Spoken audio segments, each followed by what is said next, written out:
Right, here we go. Yes, so in case that was skipped, good afternoon and welcome to the Norwich Guide Dog Forum on Zoom on our November forum. And today we have an amazing guest, Clive Lewis MP, who is the constituency MP for Norwich South, and I haven't seen in a very long time. And yeah, it's actually, do you know, Gone genuinely so fast, hasn't heartfelt. it? It has actually. Yeah, it has actually. And I'm genuinely, really, really glad that you're here today, because Thank you. the Annesley Hotel is the home of the Norwich Guide Dog Forum. And this is in your constituency. And we heard from, well, we had Chloe Smith on the forum a couple of months ago. And it's just amazing to have that balance and have you here and just, yeah, get your side of the story, because it's just never good to have just the one side. So how are things with you? Looking very Yeah. dapper. Well, Yeah. and colourful. Yeah. No, yeah, it was a gift, as you may imagine. But no, I'm okay. I think lockdown is. I think this is a tougher lockdown than although not as stringent. I think it's tougher in the sense that it's winter, and also I think people are now beginning to struggle with when will it end, and the novelty's definitely worn off. So aside from that, Just a look, bit. aside from that, I've got a roof over my head and I've got a job for Yeah, now, which is, a lot of people don't even have that. So I know. Yeah. in perspective. So how have you been? So how is lockdown in the constituency? Because obviously a lot of people tuning in today will Yeah, be your constituents. A lot of them vulnerable people, as yeah.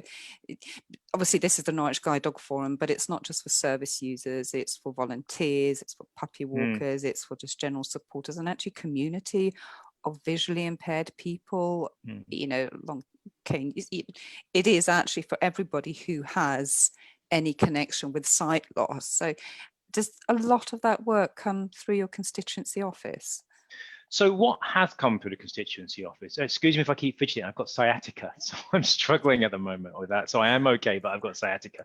Um, One of the things, so in terms generally in the constituency, it's it's a tale of two cities.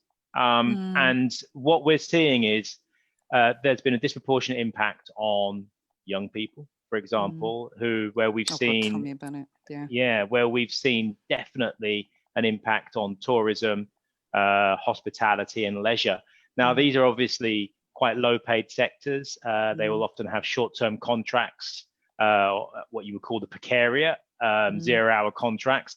And those are often been the first jobs to have gone. So we've seen a doubling of unemployment across the city, Mm. and disproportionately younger people, but not exclusively. But on top of that, there's also what you would call job insecurity. So people whose businesses are saying, we don't know what the future holds. It's not looking good.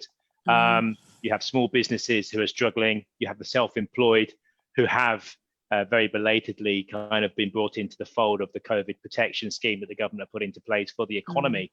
But over all of that, it's not been quite enough, Mm. and some of it has been quite late.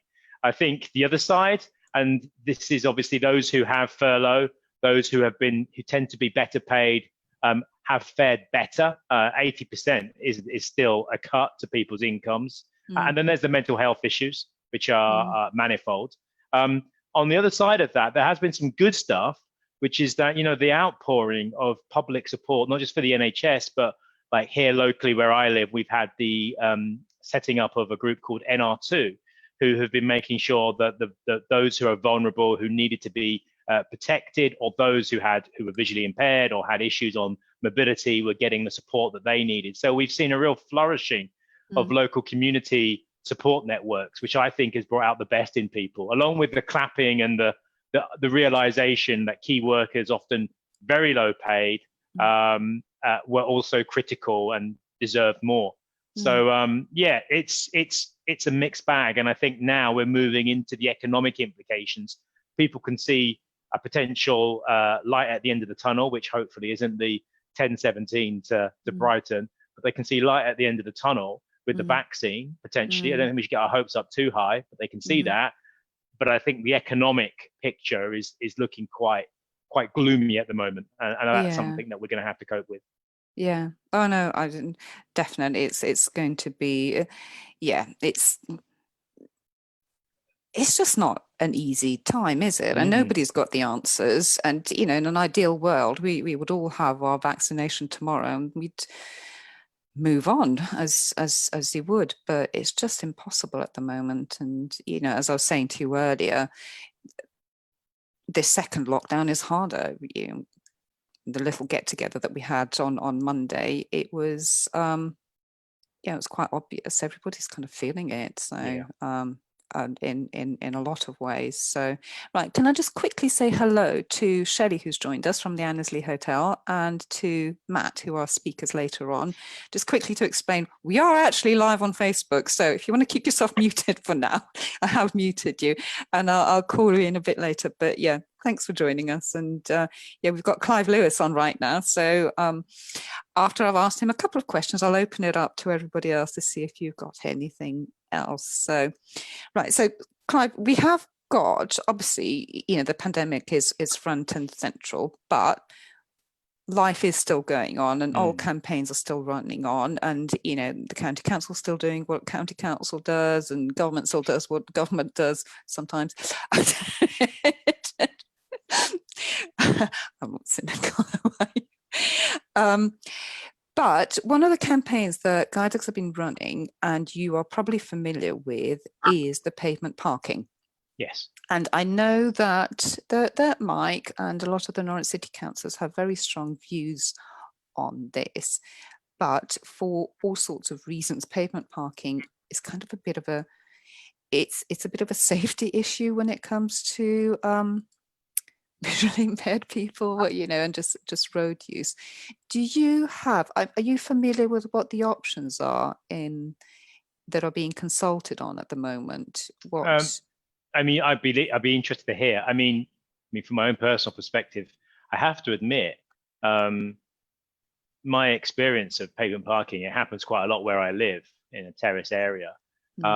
It's only since I had my daughter, my newly born daughter, but she's 2.5 now, but seeing my wife and myself push the pram and pushchair, you begin to realize just how difficult it is for pedestrians. And so I can't even begin to think what it's like for visually impaired people.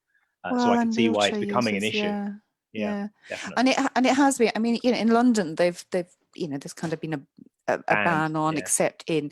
So I think what guide dogs are hoping is going to pass muster is that that there will be a ban on pavement parking as such, but the local authorities will have that discretion to, in places where this is just simply not practicable at all, to have certain exemption yeah, areas where it simply feasibly cannot work, or the pavements, the footpaths are yeah. wide enough, etc., etc. So that could possibly work with local discretion. I mean, we don't want massive great big swathes of Norwich being exempt, but it would be helpful to have your support on the issue, just Of because course. And it is yeah. such a safe. It's not just guide dog zone, it's wheelchairs as well. If you can't get by, it becomes it's dangerous, and B, it just becomes off-putting when when just leaving the house just becomes a massive obstacle course. Yeah.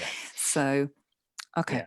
So I mean, just to come back on that, I think I know the Department for Transport consultation ends in a few Yeah. days' time, as I Yeah. understand it. So yeah, look, the problem for cities like Norwich, and I know York is in an even worse situation, is that we're medieval cities.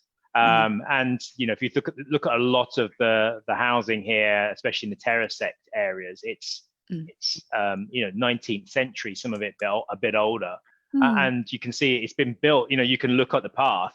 It was built for horse and carts, and now you're Yes. expected to get 7.5-ton vehicles up and Yes. down it, as well as parking on both sides. And when you throw in the fact that you have an increasing number of houses of multiple occupancy, Yes. it all begins to build up. So my concern is what will happen is we'll get a national ban, but the exemptions for cities like Norwich will mean that where you have the space on the pavements and proper parking, so for example in Bowthorpe and new housing, Yes. it's not going to be an issue. That's why, and Yes. it hasn't been an issue. It's an issue where you're going to get the exemptions. So I guess longer term, it's really interesting, government talking about, the 2030 cutoff point for new diesel and petrol vehicles. Oh yeah, good luck. Yeah, but I'm obviously I'm a little bit of a critic of that. But I just think one of the criticisms is this belief that we're going to switch. The answer is to switch from diesel and petrol vehicles. So you've got people driving around the 5 tons of car, 2.5 tons of car with one person in it, when actually the answer is mass transit, public transport systems, walking, cycling where possible, public transport, buses, city mobility networks to get people around. And I think that's the future. Now, there is a role and a place for cars, driverless cars eventually, taxis, minibuses. But I think we need to move away from this obsession that we all need to have our access to our own individual vehicle. For some people, that's going to always be a necessity because of where they live or because of personal individual need. But I think, for a large number of people on the street that I live on, I know their cars are parked there most of the time. They're using them sporadically, even, maybe to go to work. But most of the time, you're not in your car. Your car is parked up somewhere, taking up space somewhere.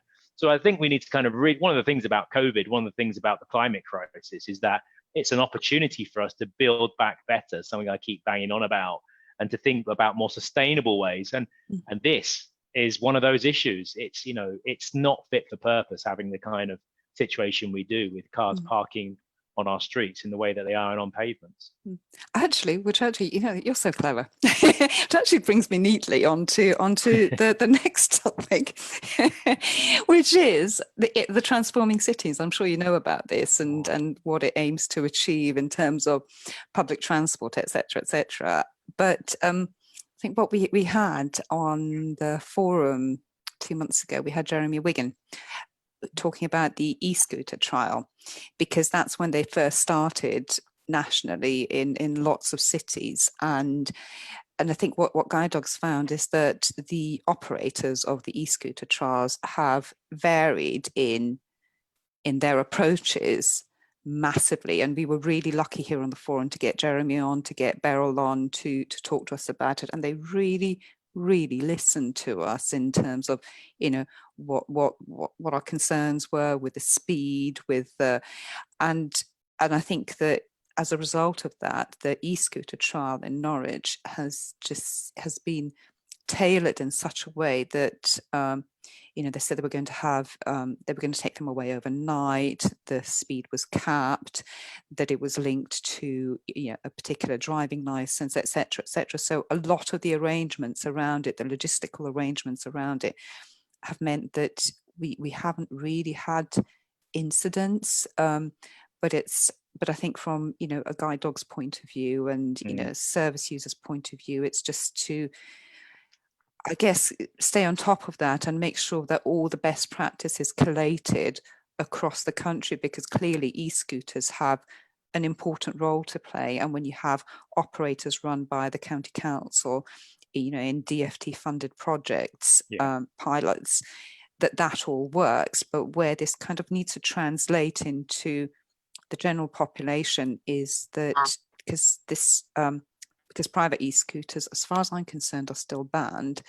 But at some point, if the Beryl schemes, run well, then private e-scooters will no longer be banned under certain conditions. And it's just important that, we're coming up to Christmas. A lot of people might be choosing to buy them as Christmas presents, illegal or not.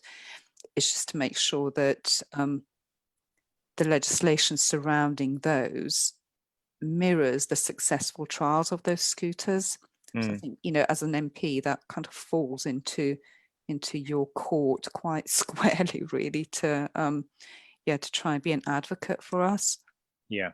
Look, I share the concern that if this trial concludes, and I do have to admit, listening to the company that set up in Norwich to kind of one of the pilot schemes to allow it to take place here, I got the impression that they were in the know, that this was a formality.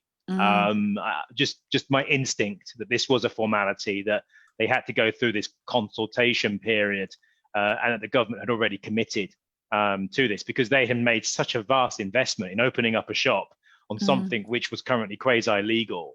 I thought that they'd been given a quiet nod that this was going to be a successful pilot, which kind of defeats the object. And I think that then leaves open questions about, well, it's opportunities and questions, but the opportunity is, whilst this pilot has been ongoing, I think we now need to make sure, and I myself, with your help, make sure that we feed into that to say that these are our concerns. The fact that we are concerned that people will leave them on pavements when they go into the shops, that they can become a hazard for guide dogs, for people who are visually impaired, and that there does need to be kind of strict control and regulations. You know, I mean, obviously, I'm sure Norwich City Council have given powers to its parking inspectors. Would love to be slapping tickets and raising revenue on people's scooters, and these are issues that we will have to cross, and we'll have to be part of that. And I think there is going to be a period whereby I think some people who may take these up may just think it's a bit of a free for all in terms of what they do with those scooters and how they use them. But I think they have to be quickly disabused of that, and the fact that there will need to be a large degree of responsibility, and also I think a system. You know, we have a point system for how people drive cars. All of this will need to be thought through for scooters as well. They are potentially dangerous. Will they make sufficient, sound, audible noises as they're being driven? You know, will people be able to hear it? Will people be able to, take warning in time? So there are quite a few questions still about that level of the operation of them. Because at the moment, as far as I can tell, and what I glean from them is that, I mean, clearly the places where problems will occur are the shared surfaces. So where you can have bikes and where you do have that multi-use, that's where it becomes problematic. I mean, otherwise e-scooters only go where bicycles can go, so they have to stick to cycle lanes. You know, the problem I suppose I have is that Zorin was never trained to be around e-scooters, and with the best will in the world, if something like that zips past him, he's not going to know what it is, and B, actually in a collision, I think the problem I had was that the collisions that they were kind of equating them to mobility scooters. And a collision with a four-wheeled mobility scooter is not the same as, the chaos situation that occurs when you have a two-wheel scooter come into collision with a guide dog owner and the guide dog. I think that's what I squarely put to Beryl. So is this pilot study to see, how many of us perished during this? Or, where do we draw the line? Is it one? And I suppose also, I suppose also as well, is there going to be any kind of financial support for the retraining and reskilling of guide dogs? Which is a really valid question. Because guide dogs have a skill set. I'm talking off the cuff here, but I imagine guide dogs have a skill set, and if there are going to be new impediments and new dangers, then they need to be made aware of them and trained accordingly. I'm not sure, so I think that's something that to definitely give consideration for sure. Yeah. Well, we'll just see how it goes. I mean, at the moment, I have to say, with lockdown and nobody really going anywhere, we've kind of got bigger problems anyway. So everything is relative. Everything is relative. Everything is relative, everything's relative. I mean, we were talking about, just the perceived issues with, going out and just, because when we had Chloe on, it was back in September, we kind of had free reign sort of to go and do what we wanted to, but it's difficult to, go out when, with a guide dog, people come up and pet it all the time. And with COVID around, you say, please do not pet my guide dog. That's not acceptable at the best of times, but just right now, I cannot sanitize a furry dog right now. So just, well, it's issues like that. And they actually put you off going out because you think, oh, what if that happens? And you you're so paranoid about getting ill that, anyway, that's all by and by. Right. Do we have, I think we've got somebody in the chat box. I can see something in there. I haven't read it yet. Does anybody have any questions for Clive? So we've got someone waiting to come in, Lana. Yeah. I'm on top of admitting people, I believe. We've got a message from someone that said they were waiting to get in. Were they? No, I think I've admitted everybody. Right, Scott, do you want to fire away, ask Clive a question, and I'll try and admit a few more people. Yeah, good afternoon, Clive. Hi, Scott, Scott. coordinator of the forum here at Norwich. Hi there. Hi, yeah, just picking up your pun, really. You're actually talking to a guide dog group, and you're talking about seeing the light at the end of the tunnel. Oh, come on, Scott. Oh, yeah. I think it was it was a definitely an ableist, but definitely not intentional. No, I was purely joking. That wasn't my question. Right. Yeah. I thought I was going to end up in the Daily Mail then. But yeah. Okay. Your NR2 group of volunteers. Yeah. I have several different jobs inside voluntary, including chairman of a national sports group for blind people. But obviously guide dogs, RNIB, I have positions in as well. I just want to pick you up really. Where would we be as vulnerable people without these volunteer groups all over the country? I live on my own. I have a German Shepherd guide dog, Benji, and the Good Neighbours scheme of North Walsham. I'm sure you've heard of the Good Neighbours scheme. They been doing my shopping. They come and help free run the dog, which is really important for his stimulation and his mental well-being as well as mine. I wouldn't be without these people. I've got a partner, but I've got no family as such close to me.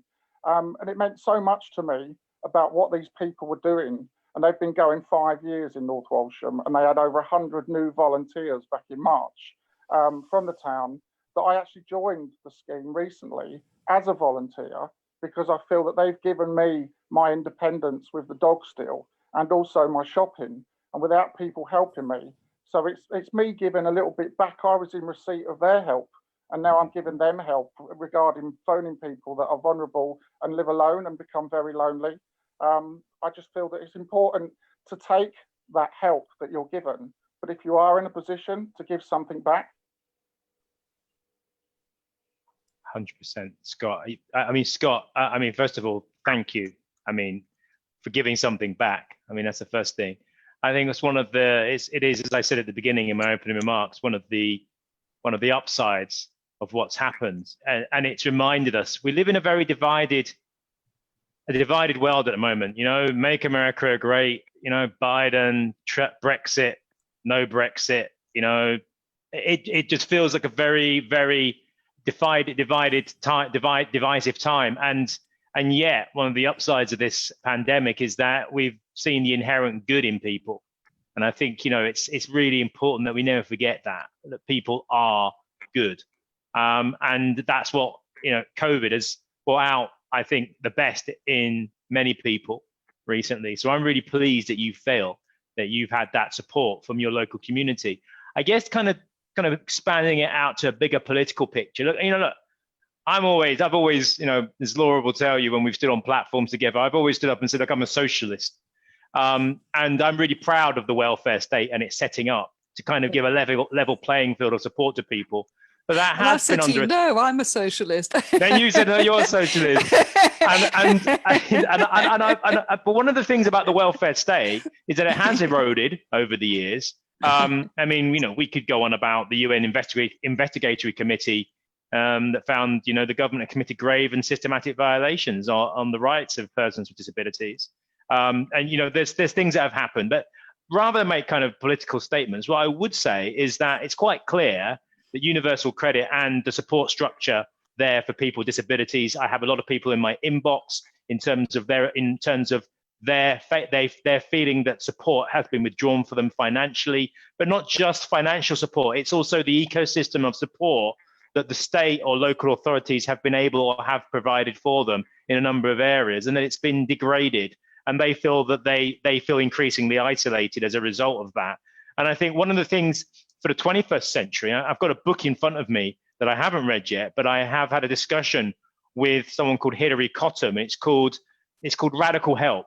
And I think what it shows us is that there is a need for a comprehensive welfare state, but it needs to be married up with both technology, which I think is something that's come out during the pandemic with the use of various different apps and technological apps, and also a sense of community. And that links into other things like campaigns that I'm involved with for calling for a 4-day week for giving people more time in their lives. And I think one of the things that came out of the pandemic from the work that I've been doing on the Green New Deal group, something called Reset, which has been talking to tens of thousands of people about their views on what they would like to see change in society because of COVID-19. And it really feels like we were on a conveyor belt and we were told there is no alternative. You work till you drop, you shop till you drop.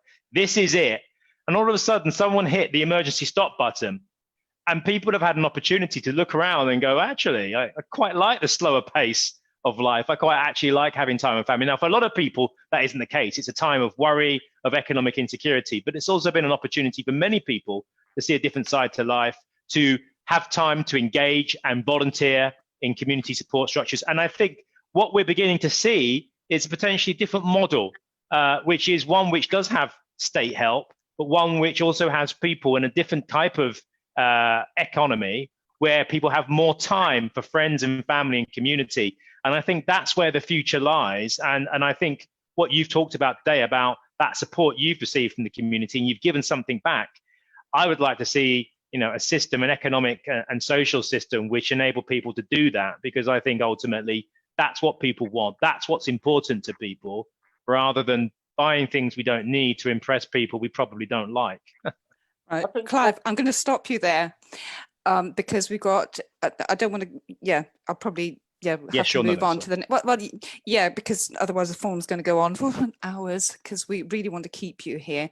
Thanks, Scott, for that question. Could you just have a look in the chat box? There's a question from Cynthia in there, Clive. So sure. If you could get back to that one, that would be really good. And anybody else, if you've got questions, if you can put them in the chat box, that would be amazing. Okay, that's a really good question. I wasn't expecting that one. So the question is, what does Clive do to keep himself motivated during lockdown?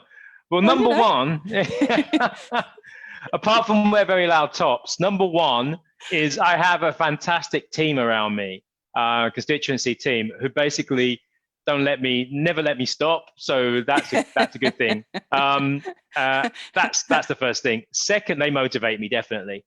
Secondly, PE Joe. I don't know if anyone knows about PE Joe. My wife found him. I was a bit sneery at first. He does online 20 to 30 minute bursts of training. You don't need any equipment. You can take it as slow as you want, as easy as you want. Very good. So physical exercise when you can't go out, definitely a motivator. Doing more reading, trying to get off my screens, which is something this COVID-19 has forced us onto our screens in a way that I've never seen before. And I find that affects my concentration. So my ability to concentrate has been impaired by the amount of time I spend on screens with instant reading. Is something which I have found is also very helpful and very therapeutic, and I think keeps me motivated in different ways. And trying to get out and walk is another thing that I've done. Other than that, I think it's just my burning desire for social justice which motivates me, and I think that's actually become even more striking over the last 6 months in the fact that in many ways, whether it's race justice and Black Lives Matter and anti-racism, whether it's key workers, NHS workers, the role of the welfare state in all of this, it makes, if you look at the free school meals issue, there's so many issues politically now to get your teeth into, which this virus has kind of highlighted in the body politic of this country. So lots of things to keep me motivated, some of them political, some of them physical, some of them intellectual. Your 2.5-year-old old. That must be quite hard, right? Do you know what? I wish I could take the credit for my 2.5-year-old. It's my wife has been brilliant, and I don't know how she does it sometimes. But actually, having a 2.5-year-old is both a motivator and a demotivator because keeping you awake at night, which my 2.5-year-old does, is bad. It demotivates you. But their enthusiasm for the day, despite not sleeping at night, you have to be motivated. So I'm sure many of you know all about that. Well, it gets you to, tiredness is a state of mind, really, isn't it? You got to get up and do it anyway. Yeah. Right. Are there any other questions other than Cynthia's and Scott's? I can't say anything else in the chat box. Would anybody else like to just unmute themselves and ask the question? Anybody else out there? Just give them a couple of minutes. So That's all right. yeah, no, it's been a different world, and I think in I don't know if you've been following this, but Norwich Guide Dog Forums, I do something called In Conversation on Wednesday mornings, and I think in March this year I will do a little set on visually impaired mothers and how we manage with schools and how everything is orientated around, how do you, as somebody who's visually impaired, parent somebody who, potentially isn't and is in mainstream schooling, etc. Because I think there are several stories to be told about that. I mean, crikey, I can name a couple of my own, which is, incredible. You just don't think this happens in this day and age, but it does. So, right. Does anybody else have any last questions? I can't see anything else. So, what I was talking about, please. Sorry? Can I just carry on? We'll pick up on a point that Clive made earlier. Okay, you can ask a question. Yeah, Clive, the really important thing that you picked up on when you was answering my previous question was the word isolation. And I feel that obviously with being blind and other disability people that do listen to this group, as Lana said, it's the isolation and the welfare of vulnerable people and mental well-being. And I think if just a neighbour or a friend or somebody that you can just pass in the street just said good morning to you if you've been indoors for a few days because you daren't step outside the door. I mean, the word isolation, we never thought that we'd live through these times knowing that we've got to be staying indoors through the government telling us what to do for our own safety. It's bizarre times that we live in and strange times. And with 3 vaccines that are now possible in the next few months, something for us that are in isolation and those that have been shielding and still shielding, something to grab hold of and hopefully get back to the way things were before. Yeah. I mean, you say the way things were before. I guess I'm one of those people who think that this is a potential for a reset. I'm not sure I really want to go back. I don't think where we were before was, obviously it was better in many ways than where we are now, but I don't necessarily feel that it was a kind of nirvana economically and socially. And I think that one of the things about, an experience like the Second World War or a disaster of some kind or a national issue is that it can bring people together and it can galvanize people to say, well, we have all been brought together. I mean, where I saw this most clearly was after the July 7/7 bombings, and I came back on a train, and there have been like tens of thousands of people, hundreds of thousands of people walking across London to try to get to these train stations to get out of London afterwards, because all the public transport networks were shut down. And I got on this packed train, and it was buzzing, and everyone was talking, and I've got some water, do you want some? And I said to someone, I said, is it like, are people normally quite friendly on this train then? Because it seems it. I hadn't been on this particular route. And the guy said, no. He said, there are people on this train I've been commuting with for 20 years. And I haven't said good morning to them before. Now they're offering me their sandwiches. He said, it's amazing. And I'm sure that after that, it slowly dissipated. And now they're probably, pre-COVID, but probably back to kind of, a grunt in the morning. And it just feels that there are sometimes times when we kind of come together. And how can we hold on to that sense of togetherness and move that forward rather than just going back to where we were? I just feel it's an opportunity to kind of reset and change things. And I really hope we grasp that. And I think that's some of the things that I'm pushing the government to kind of really take on board. Before wasn't as great for everyone, was it? And in fairness, actually, I think we would struggle to get you on because we normally meet on a Wednesday at the hotel, and you'd probably be busy in Parliament, wouldn't you? Otherwise, so on a Wednesday afternoon, PMQs, isn't it? Wednesday, yeah. Well, yeah, lunchtime. Yeah, we literally run alongside PMQs. So yeah, I can tell where you'd rather be, clearly, but PMQs is a pantomime. It really is. It's do you know what? It's fine. The novelty wears, Lana. The novelty wears off quite quickly. No one ever answers any questions, and it's just like jeering. And I've been told off for my fair share of jeering in my time. But yeah, no, never really. It's yeah. Tell you what, you should bring me along as a guest to PMQs. You're one of more these than days. welcome. You're more than welcome as a constituent. No, you'd be more than welcome to come down. I'm not. I don't live in your constituency. I live in Jerome, so you know. You live in Jerome's? Oh God, yeah. Well, yeah, I'm yeah. sure we can manage something between us. I know something. Right. Okay. On that note, we've got 2 more guests to talk to. Clive, thank you so much for coming today. Can we call on you for campaigns and Of other course things you that we're can. doing? Because that would be really useful. I'll get, you know, if you, because there's a couple of campaign questions. Obviously, clearly, we'd love your support on the pavement parking, and we would love your support with the e-scooters. And I'm sure there are other things that will come up that, you know, as a you know, vulnerable group, we would really, you know, my door's always open.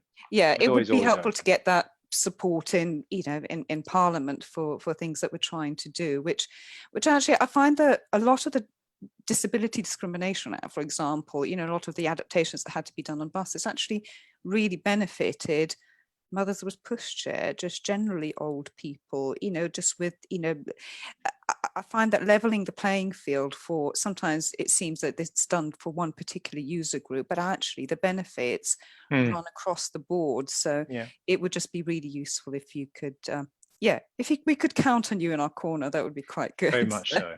Very much so. Thank Right. you. Have a great meeting and the rest of the day. Thanks, Clive. Right. Thanks, Lana. Thank you. Take care, everyone. Bye. Bye-bye. Right. Thanks to Clive.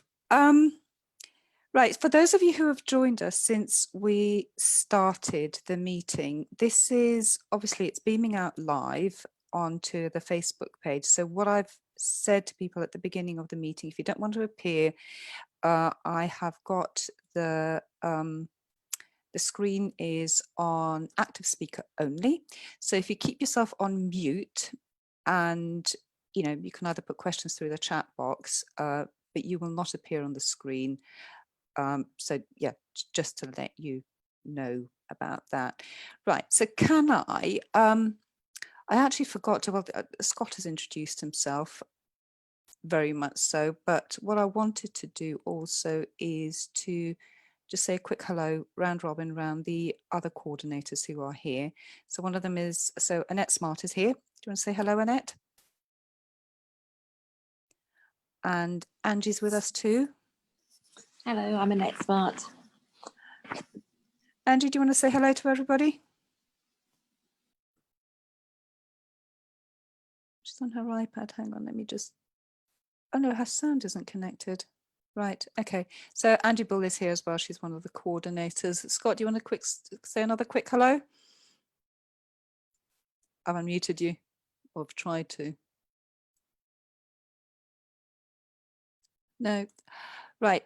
Can I bring on then Shellie? Are you here, my lovely, from the Annesley?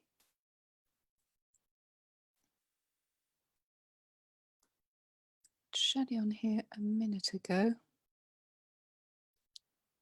Eleanor Miller, is that not you, Shellie? No, Shelley's not here. Matt, are you here? She's Sorry, muted, Lana, Lana.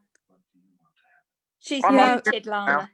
Yeah, I've tried to unmute her, but I can't. She has to do it at her end. So, Matt, are you here?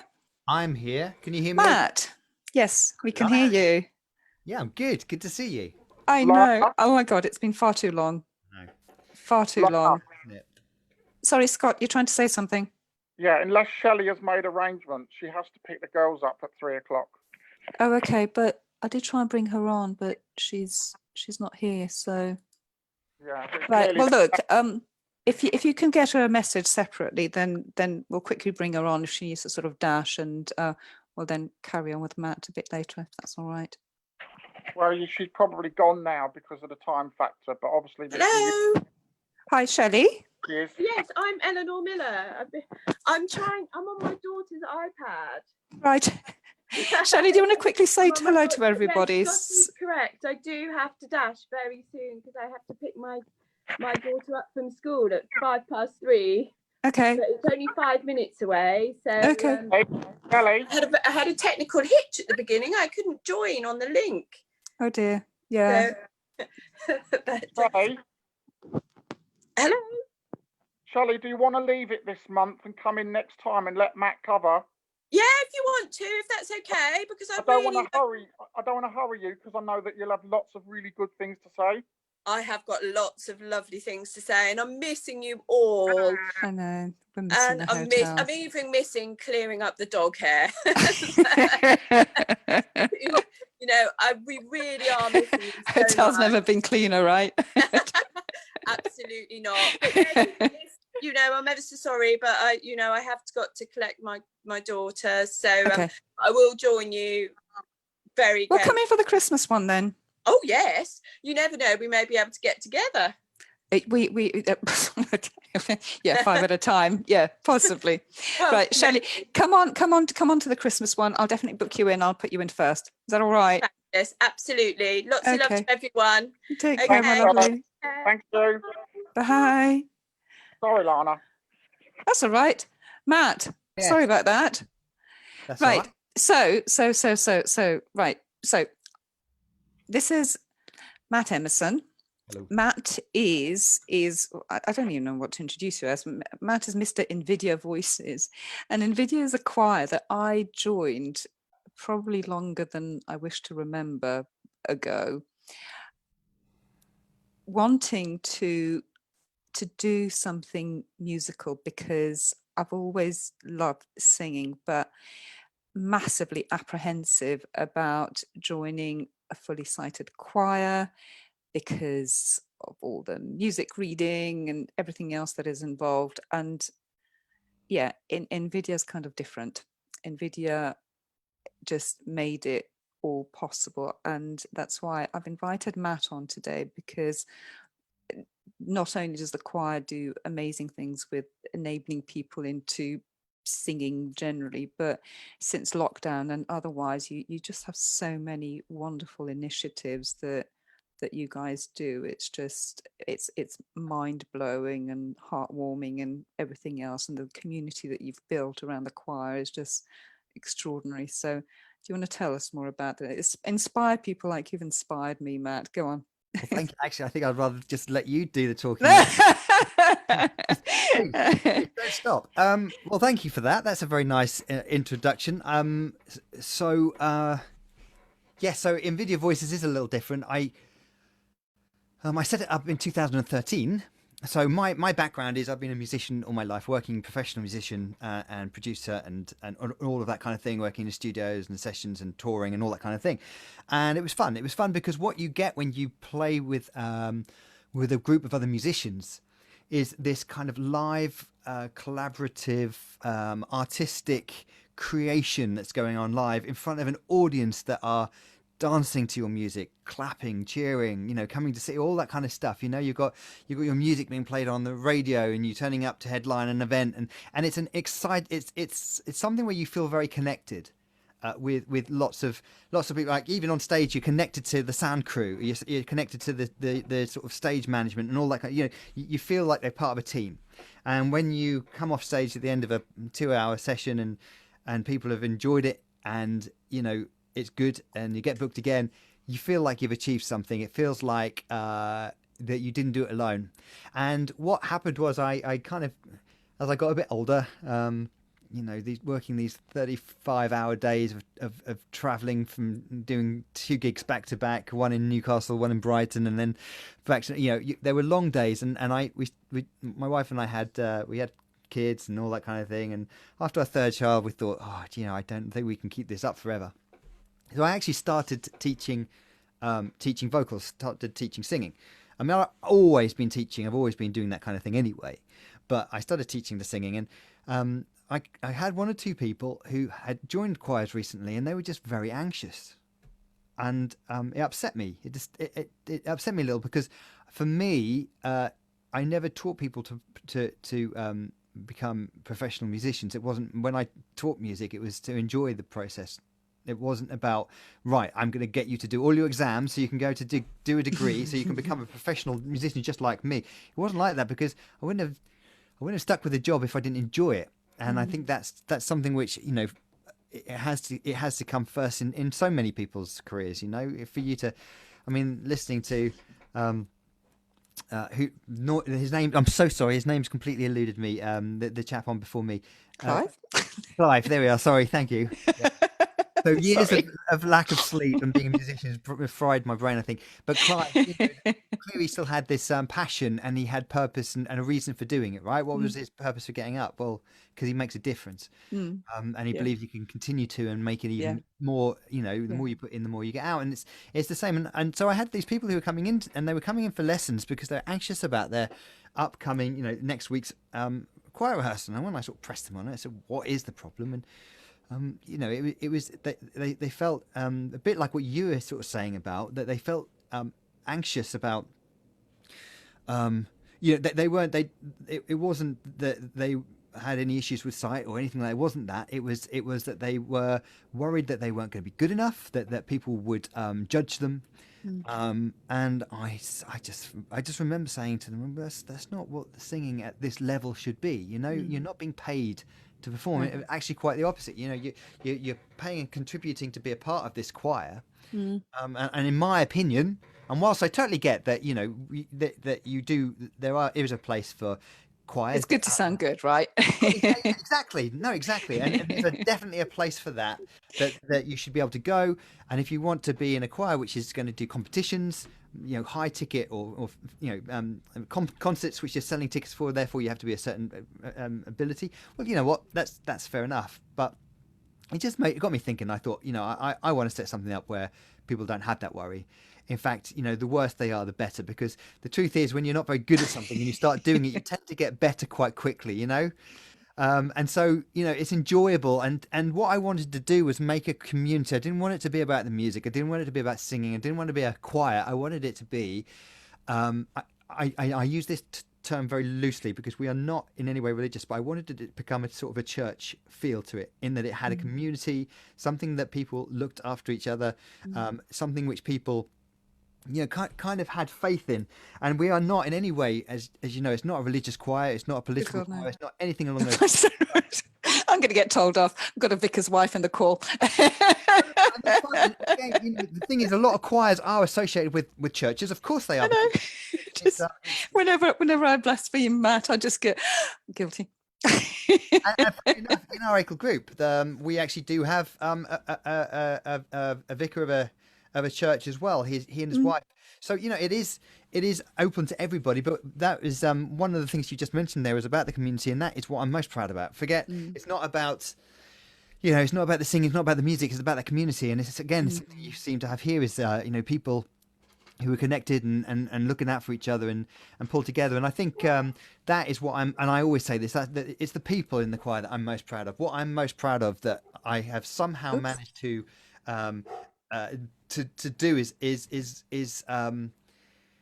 or we have done, I should say, really is as a choir, I think attracts similar people join. So if you start off with a handful of really nice people who are just there to look after each other, there to support each other, there to sing and help each other through, because you walk in there and you know this because I've had a conversation with you about it. When you first walk in, you don't know what to expect. No. Are they going to judge you? Are they going to expect you to be, if you forget the lyric, if you sing out of tune on a note or two, what's the reaction going to be like? And it was very important to me to lay down the law straight away and say, look, it doesn't matter. That isn't what's important. Sorry about the barking. It is a guide dog forum after all. Yeah. You can't hear it this side, don't we?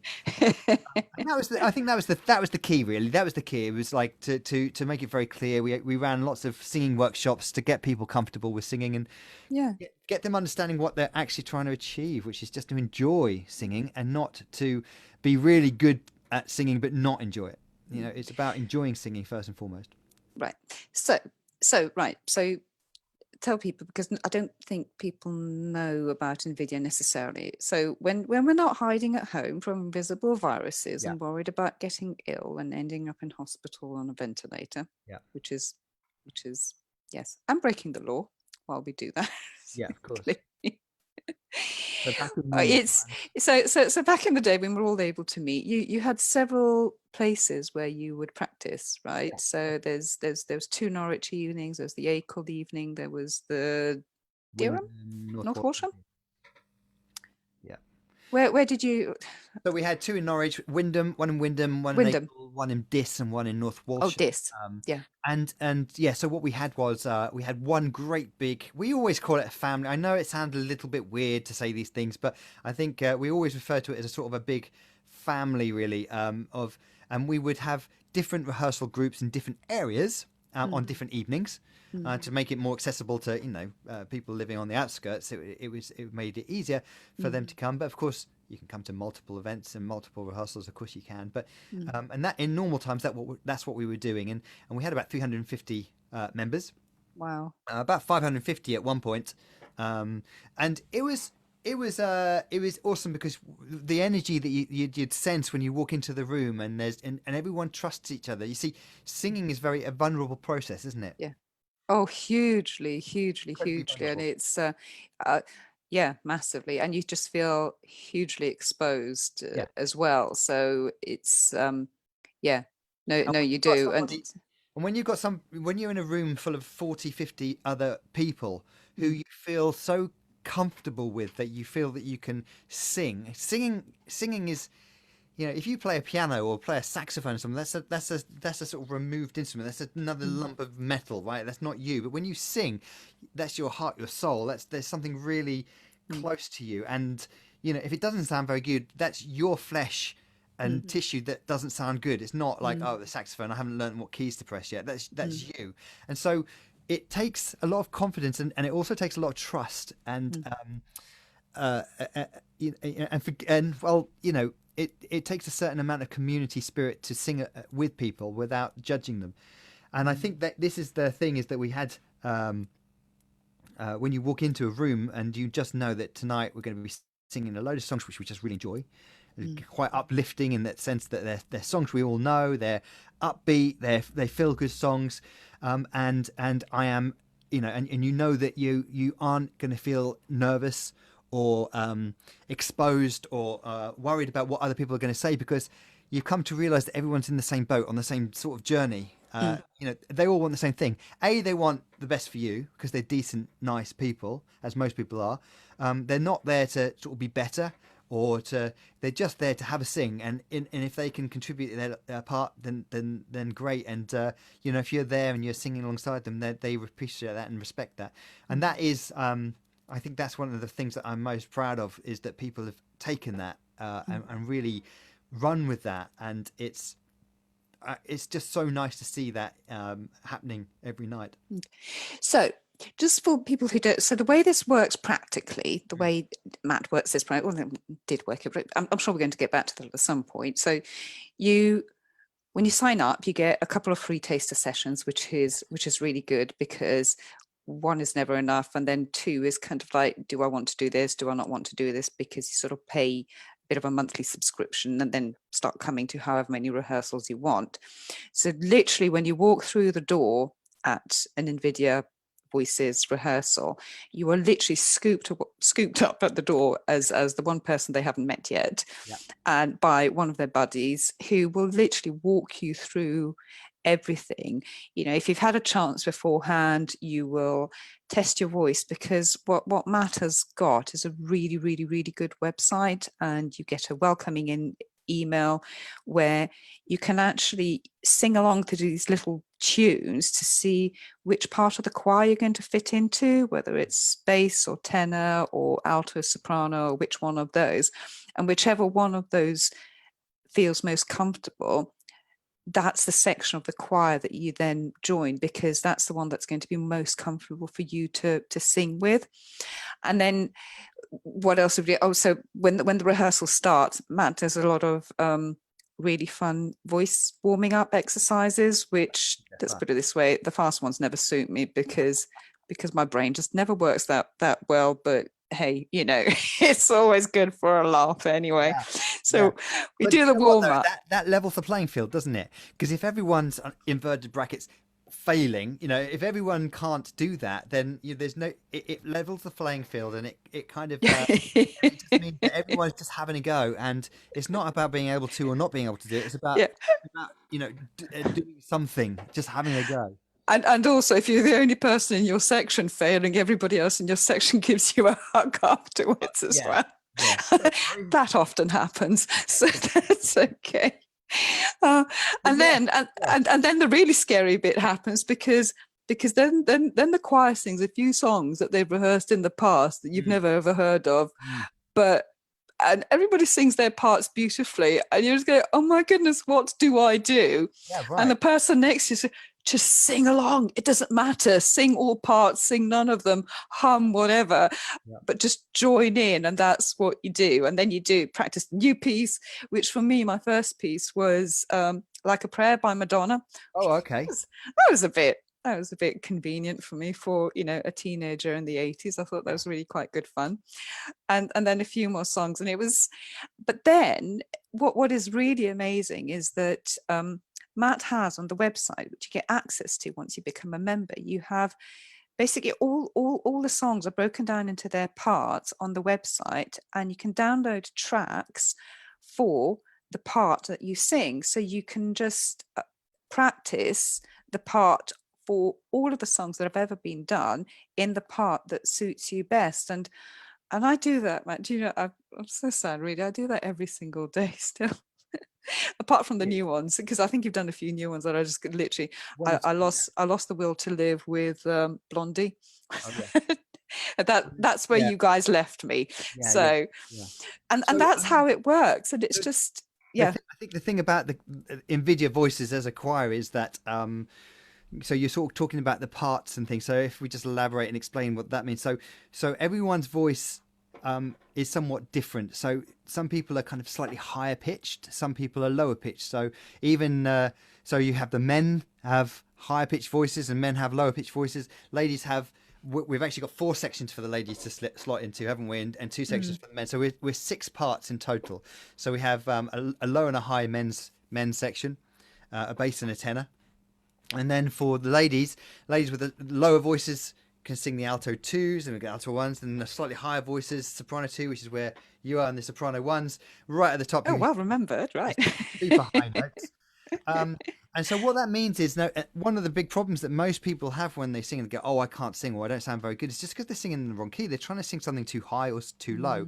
And when you actually sing in a place where it suits your voice, that's where the magic happens. So that was very important to me. And most choirs are only 4-part harmony, because A, it's easier for the choir leader or the musical arranger, for the people like me to manage a choir of just four sections, but I wasn't satisfied with that. We went with 6 because I felt that would actually tick more boxes for more people. I don't think you'd fit the soprano 1 part right at the top, and I don't really think you'd fit the alto 1 part sort of down below you. The soprano 2 is perfect for you, and that was always very important for me to do that. But yes, what you were saying was about you get your parts on the in the members area. Yeah, we deliver that, don't we? There's 2 different ways you can do it. You can either look at the music, which has the lyrics on. That's the important part. Read music. Yeah, I think you're pitching to the wrong audience with reading music. Yeah, right, exactly. So whether you're visually impaired or not, a lot of people don't read music. So it may as well be when it comes to looking at a score, because most people would look at a score and go, well, that's just, there's nothing there. I don't understand what's happening. So what we also do for every song is we have the music, which has got the lyrics, and it's got structure on it. That's very important. That does help. But we also have every single part, so the soprano 1 part or the tenor part, the bass part, each part is recorded individually.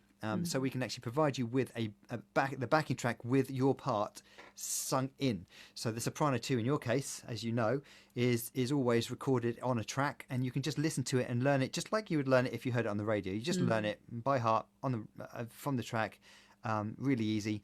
And it helps. It means that no matter whether you read music, don't read music, driving to work and just want it in the background, or you want to sit down and study, whatever, it allows you to work on that however best suits you. Yeah, it's just really accessible. So, which is why I've managed to stay with a choir, because I was so anxious it just wasn't going to work for me.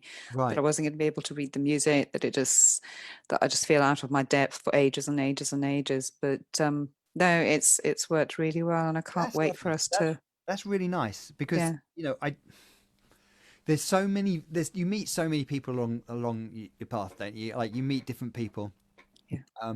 And when I set up, I never thought I just didn't, because I don't have any I don't think I have any friends who or before this choir, I didn't have anybody that I really knew who is visually impaired. I didn't have that wasn't my world, that wasn't my experience, that wasn't in my forefront of my mind. So it wasn't that I set up with that in and what's lovely is that you've come along. Every single person who joins Invidia has a challenge of some description, whether it's confidence, whether it's making friends, whether it's they come because they've got mental health, not maybe they've lost getting over physical ill health, but but I think what I was also going to say is that Zoran just for the first couple of rehearsals he sat up and really paid attention. At one point I thought he was going to join in, but I think in the last few months it was just like, oh, we're here, and he just fell asleep, and that was it until we started dancing, and then it's like, oh my goodness, what is happening? So right, Matt, we could rabbit on forever, but why don't you tell us about some of the projects that you're doing now, your lockdown projects, because a lot of them, you've got the Christmas project, which is amazing anyway, but you've been doing other bits and pieces, haven't you? So, we're talking about, supporting stuff. Yeah, when the lockdown came about, we had to pivot, didn't we? Because all of a sudden singing became illegal. It became this super spreader event. I know. Choir rehearsals were banned, completely outlawed. People singing in groups more than 2 people or something, it couldn't be done. So it's crazy, isn't it? Yeah, right. So we moved online. And so it was chaotic and crazy, and people were trying to understand how to use the online systems, and we were trying to understand how to deliver the online systems, and it was crazy. But as time went on and people got more and more used to it, and so we ended up just having big rehearsals online instead of live. Now it's not exactly the same because you haven't got people standing next to you, you haven't got that sort of quite that same sense of physically being there, but you've still got that sense of camaraderie, you've still got that sense of community, you've still got that sense that you're part of something and everyone's singing along. And we mentioned the recordings of each individual part. What we can do is actually with our system we can merge those all together. So what you end up having is your part, the tenor part, the bass part, the alto one, all the different parts merged together, mixed together through a mixer desk, and they all play together. So actually, even though you're sitting there in your own living room not surrounded by other people, you can actually hear all of the singers together. So that's lovely, and we do it like that. But it suddenly came up there was going to be all sorts of issues and challenges, and I just thought the problem we've got right now with this lockdown is that and I think a chap here mentioned it earlier, Scott was talking about the about suddenly that you are on your own, you're in lockdown, you're on your own and you're isolated, and the communities that you used to belong to and the friendships that you used to have and the people that you and the energy that you used to feed off, and it's gone. And I felt very passionately that that Invidia Voices had so much that it could offer everybody, that really now was a time where we make it available to everybody and anybody. So we actually opened it up completely free to anybody who wanted to come along. So it sounds awful. It was always supposed to be because me, I'm always a bit cheeky, but I started up with sort of a choir called Corona Voices instead of Invidia Voices, Corona Voices, and it runs in parallel with Invidia, and it's free and available to anybody who just wants to come. The last thing, I can't bear the thought of people sitting there alone when we've got this perfectly functioning system and infrastructure up and running, and look, we do a lot of fundraising through the year to try and make things inclusive for people and help people out particularly at this time of year. But how can people find Corona Voices then, Matt? Well actually Corona Voices is a Facebook, the first starting place is really a Facebook. If you do a search for Corona Voices, you'll find us. But we can post a link on this as well, can't we? So you'll help out. Exactly. So Corona Voices is a group, and if you just request to join, you can, and once you're in, you're sort of given lots and lots of information on the page of what to do. We have regular rehearsals and lots of things, but it's not just that, because you were talking about this other things that we do. So not only do we do the singing, and we teach. By the way, you said about you come in on your first session and you sit there and you listen to what the choir's already learnt, and you think, my goodness, I don't know all the parts, I don't know what I'm doing. But what happens is over time, and you've got to give it a little while. You can't just walk in and sing straight off. It's not a karaoke session. This is a choir, a functioning choir with 6 parts, all in harmony, Yes. all counter melodies, all different parts. So we actually, each rehearsal, each session, we actually teach the members of the choir, section by section, how to sing their part. So me and my tutors will stand there and we'll actually teach note by note, word by word, how to sing this particular part, and we'll go through it nice and steadily. And well, you've heard the result. After 6 weeks, everyone can sing a song. It takes 6 weeks to learn the song, but what you're talking about then is once you've done it, you've learned a really sort of difficult to sing but full 6-part harmony piece of music, and that's awesome to feel that you've achieved that.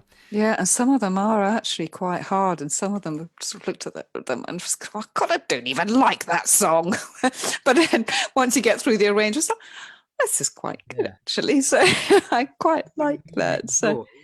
But when you actually then start to own it, because it's the song that you sing and it's an arrangement. See, I arrange all the songs exclusively for Invidia, so it's completely the songs are unique. The arrangements are unique. I hope it's okay. I just posted it on the chat there, and did you? But just to see if it works, and it does. I'll if anyone, it's on Zoom, but if you want to put that on Facebook as well, you're very welcome to. Yeah, I will. I'll ask you for the link and I'll put it on the Facebook, because obviously we're beaming out live. So at some point I'll just add it on to the preamble there, and that would be amazing. So so are you going to be doing the Christmas boxes at all this year? Or has that been been made illegal as well? Well, so there's all sorts of issues there, aren't there? See, yes. One of the things because we've been in lockdown since March, and live performance has been shut down. A lot of our fundraising was through performances, cake sales, all that. Actually, we have been supporting,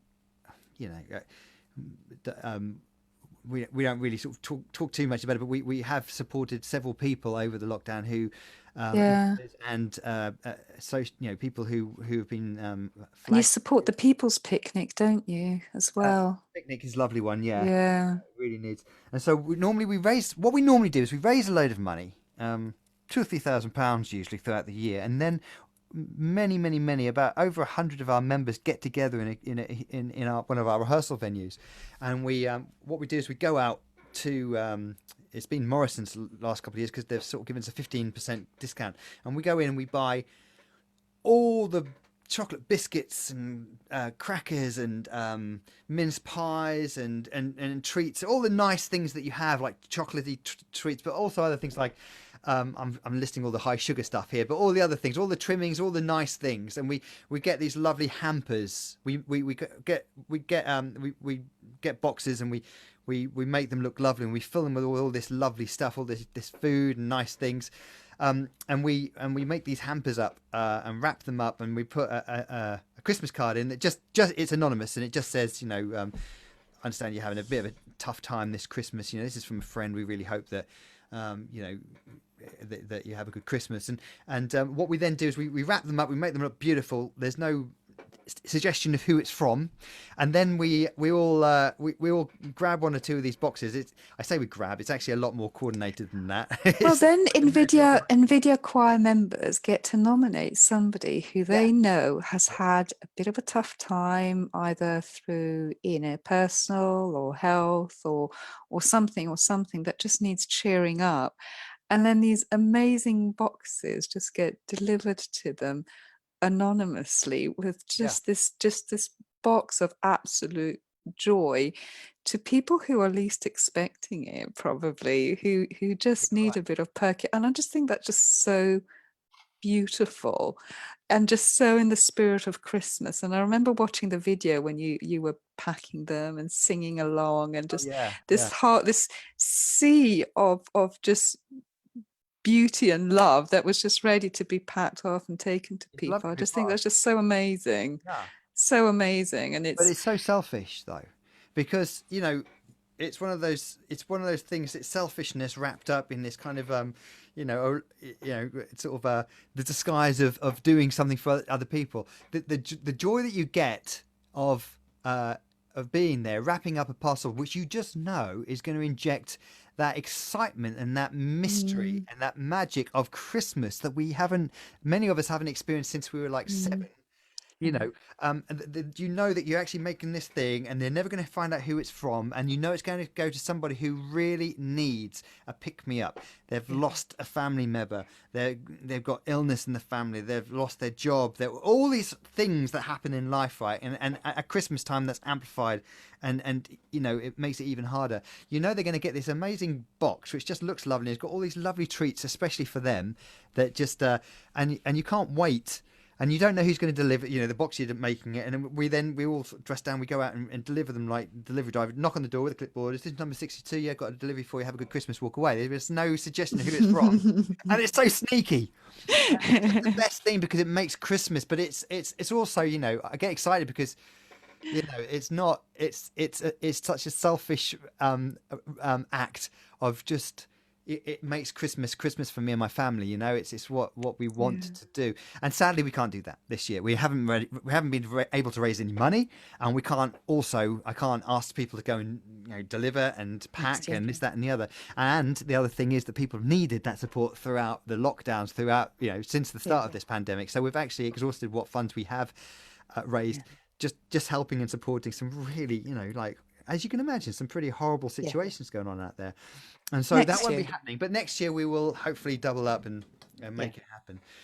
That is right. But we keep trying to get back to what's going on this Christmas. So I've come up with the 12 days of Christmas. That's what you want to talk about, isn't it? Well, that's what I want to talk about. And also I want to open the floor up because I feel like I'm hogging you and everybody else is sitting patiently listening to us. And, I know they must have millions of questions for you. So, yes. This final thing is that with the second lockdown, I thought, oh, no. That's really something new. Let's do something. We'll call it 12 days of Christmas. It's going to be 12 little mini events. Imagine like a Christmas fair, but not. So we've got 12 online events.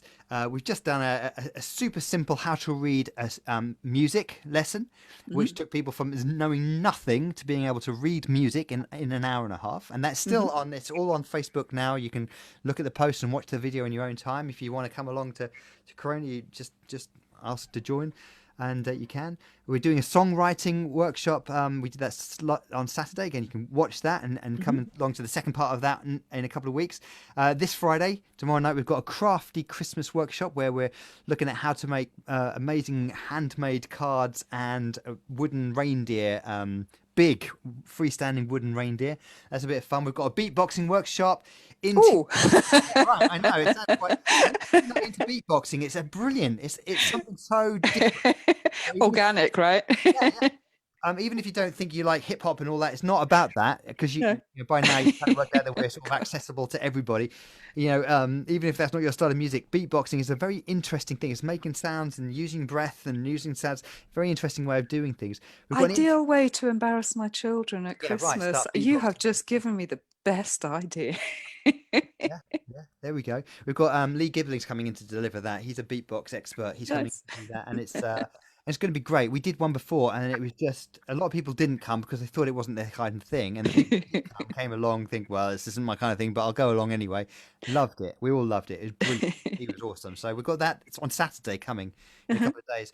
Next week we've got interior design for Christmas. We've got an interior designer talking about, you know, the top tips that they use to make rooms look amazing for Christmas and how to use everything. We've got piano lessons. So we've got a super simple piano lesson going to teach you how to play a few Christmas songs from scratch, no experience needed. And also another one later on, how to play a bit of piano and sing over the top for Christmas songs, just kind of getting into the swing of things. We've got goal setting. So on the 1st of on the 1st of January every year, my family and I, we all sit down together and we create a vision board. And I've got four boys, 4 children, and we all sit together and we come up with a goal for the year, what we want to achieve, what we want to get out of it, what's our priorities, what do we want, you know, what do we want to do that's, you know, good for the world and all that kind of thing. And my wife is going to deliver that. She's a business coach and highly trained in that side of things. So she's going to deliver that one, and that's going to be awesome. And we've also got some carol singing and a disco party, you know, Christmas party coming up. So we've got 12 things in total. They're all of us fun, a couple of hours each. something where you can feel, even if you're stuck at home on your own, you know that you've got a lot of other people there. And because we're on Zoom and it's on Facebook at the same time, you know, everyone can come along and be a part of that, either on Zoom with video. Oh yes, you were probably laughing at me earlier, struggling with my Facebook Live, but Hard, isn't it? right. Well, it's so hard. It came up with Facebook producer interface. And I was like, oh no, I've never done this before. This isn't helpful. So anyway, right. On that note, guys, I'm going to open it up to the floor. Any questions after all of that? Who wants to join in? Because there's so much. Asking which platform do we use? Grace, so shall we just stick this all onto the Facebook link for the forum? We'll let you put all those links on. Shall we do that, and everybody can see what's there?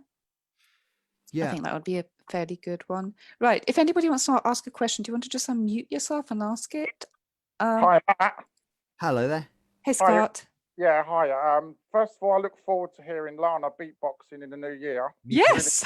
We should definitely make a feature of one of the meetings. The other question, really, it's a little bit cheeky, is whether you guys from your organisation would be interested in help us to raise money to reach our target of £5,000 by next October to sponsor a puppy in Norwich. Yeah. But my main question, Matt, is how did you get to take that gig at Carrow Road? That's a funny story, actually.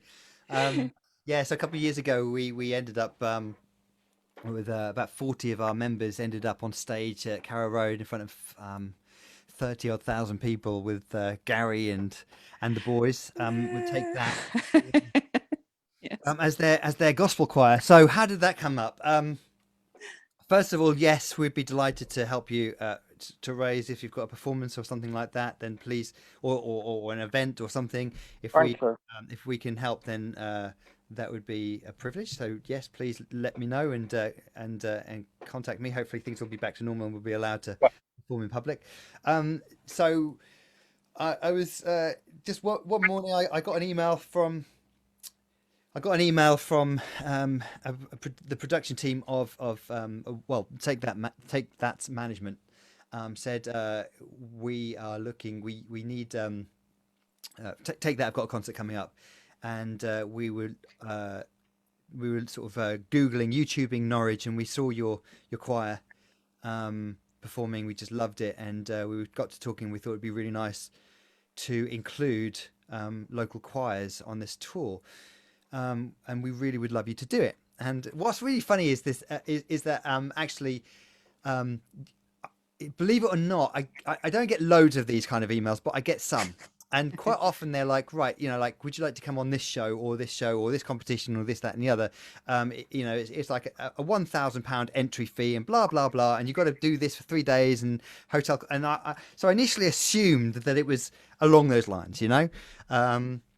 Nice to be asked, but not for us. I mean, that's a lot of pressure, right? To go and sing with Take That. And from what I've said about the choir and what we are, an amateur choir, we're all about having fun. As you can imagine, it was things went through my mind. It's like, yeah, it's not for us. Anyway, I did what I often do, which is I put it in my. Do you actually mean to say that you very nearly said no? Honestly, do the choir members know this? Possibly not. They might now, right? Yeah, right. Well, you have to take a lot of things into consideration. Like every time you offered a performance, is it going to be a joyful experience for people, for our members? Because that's what we're here for. We're not about giving a joyful experience to the listeners. We're about a joyful experience for our singers to sing. That's first and foremost what it's about. And so can we kind of make it entertaining for other people? So I was thinking, blimey, and we're not going to be able to have 350 people on stage, right? That's not going to happen, which means a lot of people are going to be excluded. We have a zero exclusion policy. We don't exclude people. We can't do that. It's really difficult when that happens. So a lot of things had to go through my mind, and I kind of put it on the back burner. I thought, I'll reply to that when I get through this huge list of other things to do. Anyway, a couple of days later, I still hadn't replied, and the phone rang, and I answered. A lady said, "I'm the assistant or the producer of this tour," and And I sent you an email. I said, oh, I did get it. I just haven't got around to a reply. She said, it's just the thing is, we really want you guys to do it because we saw your video and we thought it was great. And that is such a compliment, isn't it? And I said, all right, well, look, tell me a little bit more about it. What do you need? Flattery, right? About 15 people on stage. And I said, 15 people. Okay, well, look, let me have a think. Send something over. Still very dubious about it. And anyway, a long story short, I managed to talk her up to 40 people on stage and told her, you know, if you can do it, go big. And so we ended up doing something which we do not do in Invidia, which is an audition. We did an in-house audition where people had to learn it wasn't just about singing the songs, it was the elaborate dance routines as well. And so they had to be able to dance convincingly whilst singing, whilst smiling, whilst foot perfect, and it was actually very, very difficult singing, and it was a world-class performance, you know. So we had to be good. The guy who produced the concert is the guy behind things like the Olympics, the London Olympics. He did the whole opening scenes to that, and the rugby World Cup, and all those kind of things. You know, it was a big event, and he was one of the ones who was going to be like there on the day, telling us whether we were doing it right or not. So it was a lot to go wrong.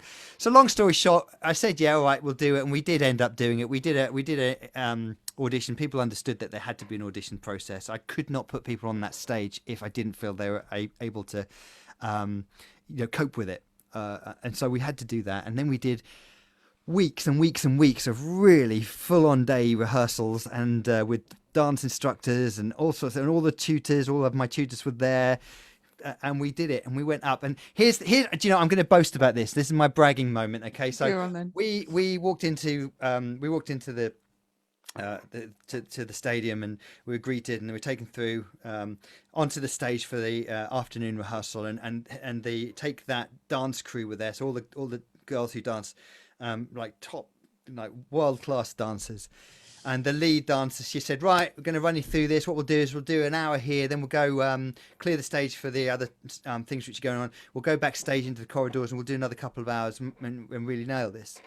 We went through it pretty much once all the way through. And she went, that was spot on. We'll call it there. And they were over the moon. So we spent about half an hour. She did the hard bit first. She went, that was good. Okay, we'll do that bit again. She said, oh, you seem to have that. Well, let's do it from there and see how you get on with that. She said, oh, you've got all that right. Let's just run it from the beginning. And that was spot on. So we did it we ran through about twice. And she just said that is absolutely perfect. There's nothing that they could improve on that. Yeah, Matt, but come on, give it away. Who helped you with the dance stuff? Who helped you with the dance stuff? Because that name is pretty impressive too, right? Steve Knights was our dancer. Precisely, yeah. yeah. So we had, exactly. We brought in Steve Knights, and he was brilliant. Yeah. And everyone worked their socks off. I mean, they worked their little socks off. Yeah. And it was such an honor to be told by those people that we'd nailed it, that we didn't need any rehearsing, any we just walked in, did it, and like a bunch of pros. So that I am proud of that, and I'm proud of everybody that participated in that. But can I just say, I'm also enormously proud of the support that we had choir wide. What happened was everyone who didn't make it through, they were there in support, and everyone on stage felt that they had to give 1,000,000% so that they didn't let the rest of the Invidia community down. They were up there, and they were representing all those who wanted to be there but couldn't be, and it was just an amazing feeling to be. About pride, Scott. Can I just talk about pride? It was actually all of us who I didn't even apply for the audition because I was so new to the choir. There was literally just no point, and we were all so proud of those who did do it, for going up there. I mean, it was we were proud of everybody who was up there as well. So, right, Scott, do you want to quickly finish off with a supplementary before we go to Grace's question? Yeah, just to say, Matt, to this day, I've never heard a woman so excited since Kaylee Poacher was singing on the stage at Carrow Road. She just squealed, and she's never going to forget it for the rest of her life. It was quite an experience, and I think for me, having done that's my, I mean, I've not done quite that sort of size of stadium, certainly not quite with Take That. I have worked with a lot of people, but not that sort of level. So for me, it was like, oh, this is nice. It's a nice gig, well organized, nice sound system, great audience, good bunch. But if you can imagine, people, there was one or two people who had joined literally 3, 4, 5 months previous, and they joined a little amateur local choir where you didn't need to have an audition. You know, a local community choir where you could just turn up and sing, learn a few songs, have a bit of cake and a cup of tea, and then suddenly they found themselves on stage with Gary Barlow and Howard and all that lot. Yeah, it was quite surreal for a lot of people, and a lot of people just felt it was hard to put into words. Really, it was fun watching their faces. You do an amazing job. You do an amazing job. I appreciate that. Thank you very much. So what's in the chat box from Grace? Grace says, what platform do you use for Corona Voices rehearsal? So we use Zoom, just like this, and we also then stream it as it's happening to Facebook, just like Lana's doing right now. So so you can, if you don't want to have your face. So by the way, I just need to make this is very important. Just like this meeting is being conducted, everyone's microphones are muted. So although we're singing together, because of the lag, even if it's a quarter of a second, half a second, by the time I've pressed play, it's got to you, you've sung, and it's come back to me and gone to everybody else, there'll be a lot of delay. So we don't actually unmute ourselves, we just sing to ourselves, but you can hear a pre-recorded choir singing the song. So you actually are singing along with a choir, albeit pre-recorded, and you sing along with that live, and everyone else is doing the same thing, and you just know, you can see people's faces singing along, bubbling along. At the moment everyone's dressed up in tinsel because we're working on a Christmas repertoire. We've got Christmas trees in the background, and it's really funny, and there's all sorts of jokes going on, and we keep unmuting to have a chat and have a chin wag and everything, and then we go back to muted again. But it is on on Zoom for that, and then it's sent out to streamed out to Facebook at the same time. So even if you can't make the rehearsal, you can then watch the replay, you know, so it's quite nice. Oh yes, You also asked about what advice do you have for those looking to start a singing group. Well, you know, I think action is, you know, is the key here. I mean, I think that so many people plan things to death. They plan and think and come up with more reasons why not to do something than to do it. I think you need to jump in, and it will be chaotic and go wrong, and there'll be lots of failures and lots of things which could definitely be done right. But you know, a year later you'll be getting it right, and things will be happening. So and there's always a Pam Dean in the choir, isn't there, who to stand with you and help you. So yeah, comes under many different names, but Pam Dean is one of them. So lovely lady. But you know, there's so many Pam Deans, there's so many lovely people around. There are. And I think that, but I'm just reading what advice do you have for those people looking to start a singing group? Grace, if you want to start a singing group, actually really my bottom line is talk to someone who already done it. You know, if you want to learn to drive, you don't just drive and hopefully you don't crash. You get a driving instructor. If you want to learn a skill, play piano, or learn a skill, most of the time you'll seek some sort of expert in the field, and I would say the same thing. So if you're thinking of starting a singing group, contact me, and I can tell you what not to do. Or just join Corona for a while and see how it works, right? Yeah, or come and join us and see what's happening. Or you know, if you want to start a singing group, then you know, potentially just use our infrastructure and do that. You know, team up with us. So we've got it all going. There's another one. There are the Christmas events free to attend. Yeah, absolutely. Everything we do is free at the moment. So Corona Voices is open to everybody, and all of those events that I talked about are absolutely free, all inclusive, and you know, and you're incredibly welcome to come and do that. More the merrier. It's just about spreading the love and you know, and trying to keep together as much as we can in these very sort of separated and isolating times. Yeah, it is a bit. Can I ask a question too, Matt? It's Annette from Norwich. Hi. I'd just like to ask Scott's brilliant idea of helping us with the fundraising. I think that'd be really good, but I think choice of backing group, you ought to take that with you. Yeah, I mean, you know, Gary's been on the phone a couple of times asking us to go and do a load of more stuff, and I keep saying to Gary, you know, I'm just busy at the moment, you know. So we will help you free some time, shan't we, Lana? So, you know, it's a bit embarrassing to say, but they kind of bring the choir down a bit, you know. you know, since we've gone out on our solo career, we've left the band behind, and we're sort of trying to kind of. So yeah, so it'd probably be just us without the Take That guys, but. I saw you there on that occasion, so yeah, I think you're good for us too. So Well, can't wait for it. Were you at the concert? Were you? Yes, I was with my friends. So. Oh, nice. It was good. Yeah. Well, the original plan was to have Matt in the you know- hotel with a few members of the choir. Do you remember that, Matt? Was Before the world went wrong. Yeah, So and that would have been great, and we would have had a lot of people want to do that. yeah. Yeah, no, it's we'd definitely be interested in doing that, and of course it comes down to the logistics. Can we actually deliver a choir, you know, at this time of day during the day? And if we can't get enough people there, then maybe we can't. But I suspect that we will be able to do something. So definitely, let's talk more about that.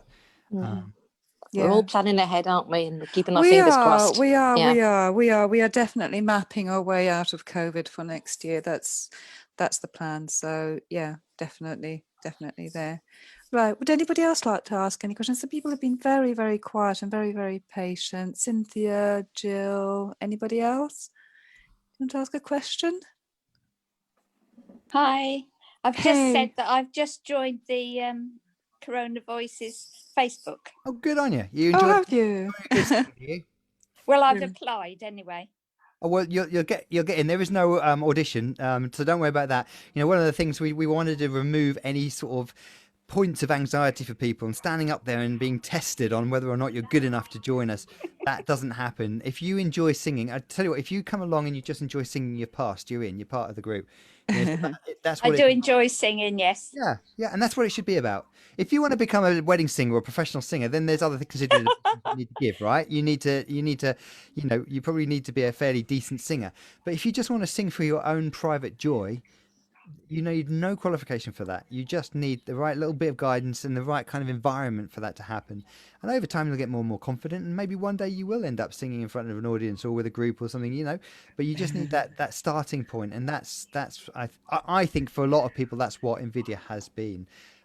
Is a starting point, and what Lana said is, and I don't take credit for this. You see, the thing is, people, Lana yourself, turn up and you have friendly people meeting you. They say, "Oh, you're new. Let me help you and get you settled in and, you know, sorted out." And that isn't me. I'm very I'm a real grumpy so and so at the front. I don't go and talk to anybody. It's other people, and so I really can't take any of the credit for that at all. That's just what the members are like. So I think you'll find that when you do come into the Corona Voices Facebook page and you'll actually find that there's lots of people who just want to say hi and chat. And of course you get what you give as well. So if you say, "Hi, I'm Cynthia, I'm brand new here," that's a good way of opening up to say, "Look, you know, I'm open to being spoken to and chatted to." And It's never a lonely experience, never, not once. And actually being visually impaired, going into social situations can be really isolating. But Invidia has definitely not been. So yes. pleased. Jim, do you want to ask a question? Yes, please. Yeah.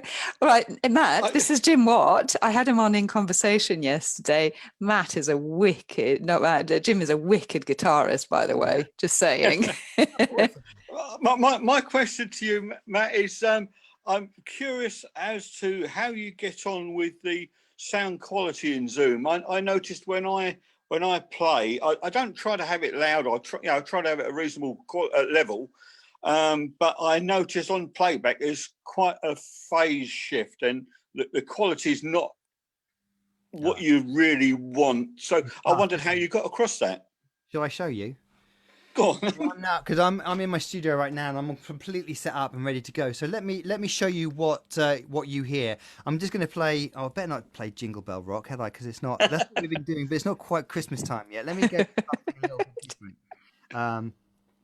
So let's go with the most recent song that we have just learned is River Deep Mountain High. So I'm going to play that to you right now. So this is so what we would do if I do a quick mock-up of what we would do, it'd be you would have access to our members area, and you'd be able to download the audio tracks and all that kind of thing. So you'd have a little bit of a heads up. But what I do is, right, today we're going to learn this song and we're going to look at the first 8 12 bars, right? And I'd go through each part and I'd show you. But this is what you'd actually be hearing. You'd be hearing this.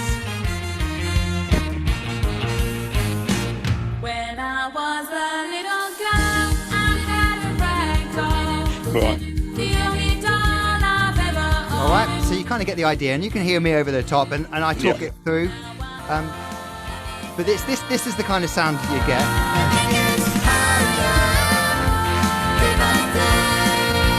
Yeah. You get the idea. So of course it could be a lot better. It's not CD quality. No. But it's good enough, and most of the time, as long as you've got a half decent. The problem is bandwidth, isn't it? How much bandwidth? It is. Yeah, that's the problem, and I don't know.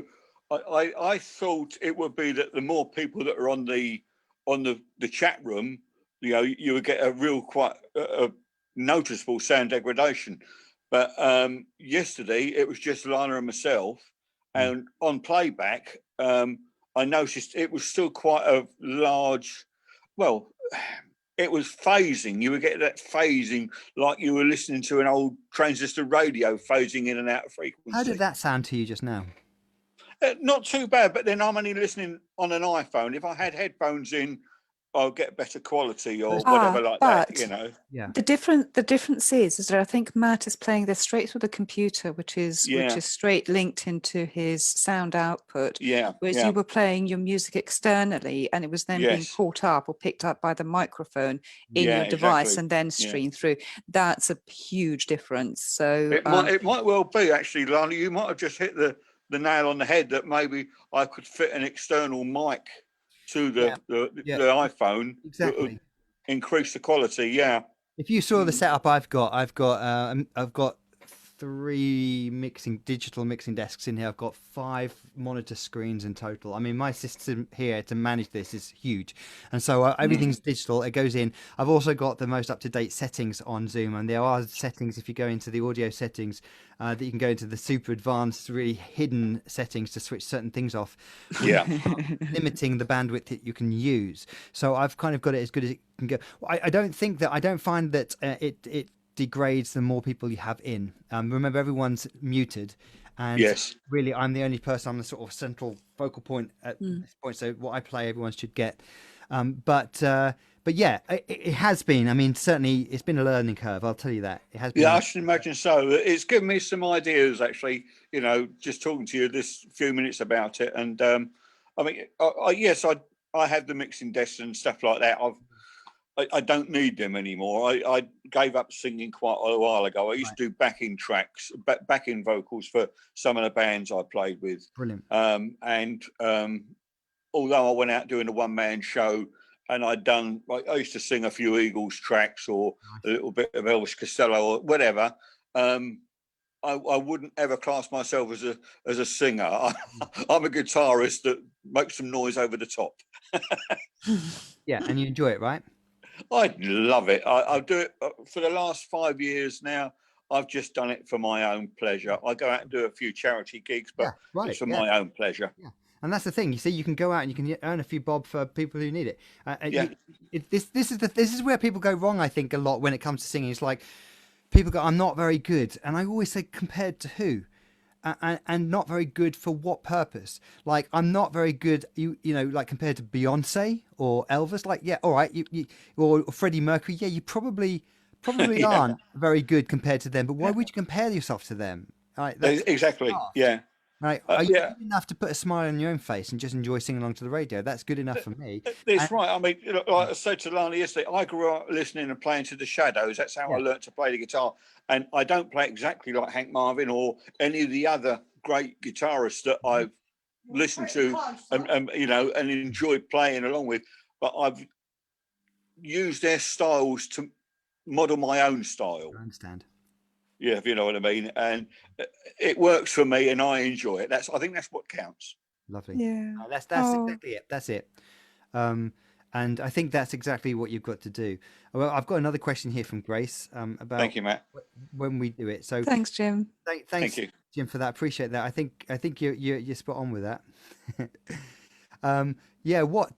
Grace is asking, what day do we hold the rehearsals on, and what times, and joining details for each one.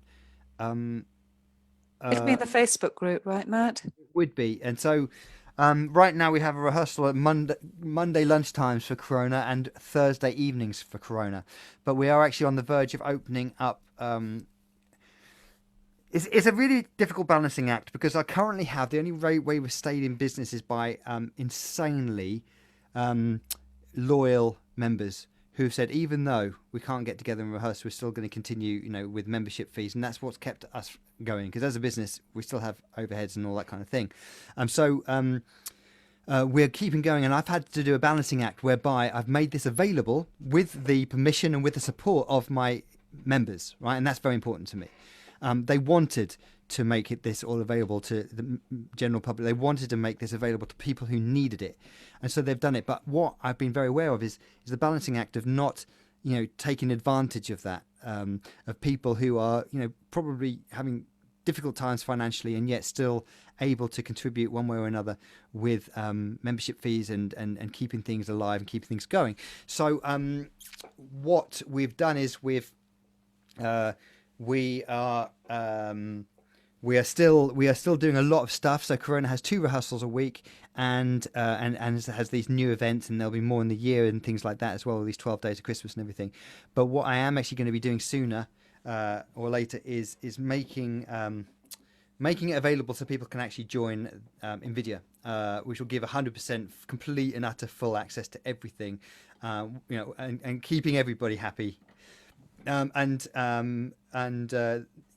will be affordable and okay. But so yeah, I think to answer that question right now, there's 2 rehearsals: Monday lunchtimes, Thursday evenings. Well, you're very welcome to come along, and we'll give you some fun with that. We've also got singing workshops coming up. In the new year, we'll have singing lessons, singing workshops, all that kind of thing. Piano lessons, singing lessons, music reading lessons. They'll all be happening as well. So you can come along to those for free. But if you want the absolute and complete experience of Invidia Voices, then when the pandemic hit, we kind of closed the doors. We couldn't really offer what we normally offer, and I didn't know how to. I didn't feel comfortable charging new members to come and join Invidia because you just wouldn't get the experience that we were trying to sell, and we put a lot into this. We put a lot into Invidia to make it valuable to people on many, many different levels. But I couldn't really deliver that because I didn't know what was happening. Now that we know where we are, we're about to open our doors again and let people into Invidia Voices. And so yeah, watch this space, and I'll let everybody know about that. But yeah, you can certainly come and join our Corona Voices and have some fun with that. Please do. Jill, have you got a question, or Zoltan? You've been here all along. Have you got a question at all? Trying to go through the participant. Let's see if there's anybody else wants to ask a question. No, I don't think I've got anybody else. A really common question is like, what if I can't sing? That's like, well, don't let that stop you. Is my answer to that, really. No. If you don't enjoy singing, then the choir isn't for you. And some people don't enjoy it; they don't get anything from it. But other people do enjoy it, but they don't feel that they're good enough, and they'd be bringing the tone down, and they'd be spoiling it for everyone else. That just simply isn't what happens. That just isn't how it works. Especially online, it's just you in your room singing along with the recording, so nobody's going to hear you. But when it does come back to normal rehearsals, that just simply isn't true. It's like saying I'm not fit enough to go to the gym. Well, you'll be fit if you go to the gym. Yeah. But you've got to start somewhere. Well, I think that's how you kind of sold it to me when we had our first introductory conversation. Is that you wouldn't turn up at a gym and expect to be amazing at your first aerobics class. It just would never happen. You have to start somewhere, and it might feel a bit awkward and difficult. And as time goes on, you get better at the bits that weren't so easy the first time round. And by the time you get through a month or 2 or 3, things have changed so much, and you've become fitter and stronger and a better singer, and it's just got more into it without thinking. So, and it's the same with the singing, isn't it? It's exactly the same. So yeah. Right. Okay, Matt, we've taken up so much of your time. Thank you so much for all of, from me and from the rest of the coordinators. Annette, Andy, Scott, do you want to say anything else before we wrap up? Annette, you've got well, our next event and other bits and pieces to Yes, promote, haven't you? So go on then. I think I ought to do a fundraising update. So I've Yes. named a Norfolk Guide Dog puppy. So thank you to everyone who's donated so far. Our total is £1,165 Oh my of our goodness. £5,000 total. So Wow. woo woo woo to us. Well done for everyone supporting to us. Well But done. it doesn't stop there. We have got our virtual bucket still with us, and working with guide dogs, we've got a new initiative. It's called A Game of Skill, and you've got to guess. So watch out for our next fundraising project on our page. And we've had 12 fantastic businesses in Norfolk helping us with the competition prizes. So you can have an overnight stay at the Annesley House Hotel, afternoon tea at the Norfolk Mead Hotel, Reeves Plants, Woodford's Brewery, Rocks and Barns.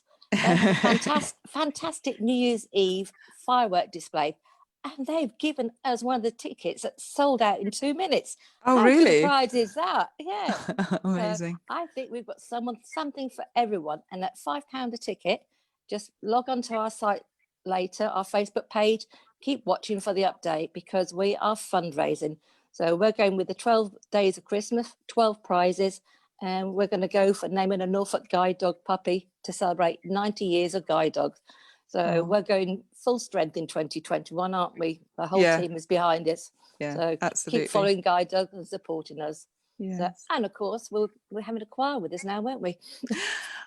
It's so amazing. It'll be so good. Yeah, and maybe I'll stop being a coordinator for a bit and just be an Invidia voices person type thing, because I don't think I've ever performed with a choir, have I, Matt?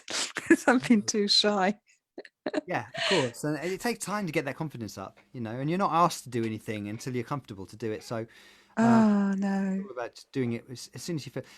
The thing is, performing is should come with a public health warning. It is the most addictive substance. Really? Once you've done the performance, and you just the kind of the buzz that the hit you get from the from the energy of the audience, and that camaraderie. I mean, Jim will tell you it's something out there, and this is why so many pop rock stars turn to drugs, because they come off stage and they just feel empty.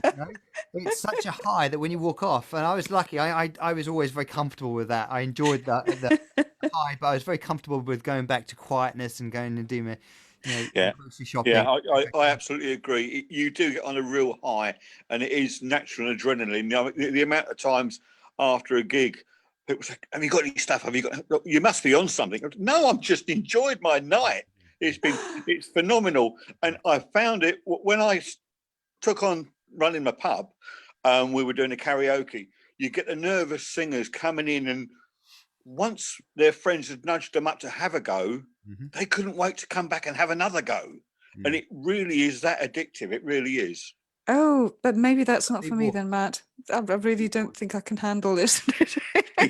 No public performances for me. So seriously, I have a proper mental block without performing. It's so much fun. Oh, but here's the thing, right? Here's the thing. Nobody's looking at you. When we do performances, it's always 20 to 100 people, right? There's always between 20 people and 100 people. So in 20 people, you're just another voice, another person standing there. As long as you're smiling, people accept that. Nobody expects anything of us because they haven't paid to come and see us. Nobody expects anything of us because as soon as we start singing, as soon as I get on the mic, I start keeping it tongue-in-cheek and keeping it very light-hearted, and we're here, we're gonna have a bit of a sing, join in if you ever fancy it. We keep the bar low, and then when we do sing, actually we aren't a bad choir and we sound pretty good and people enjoy it.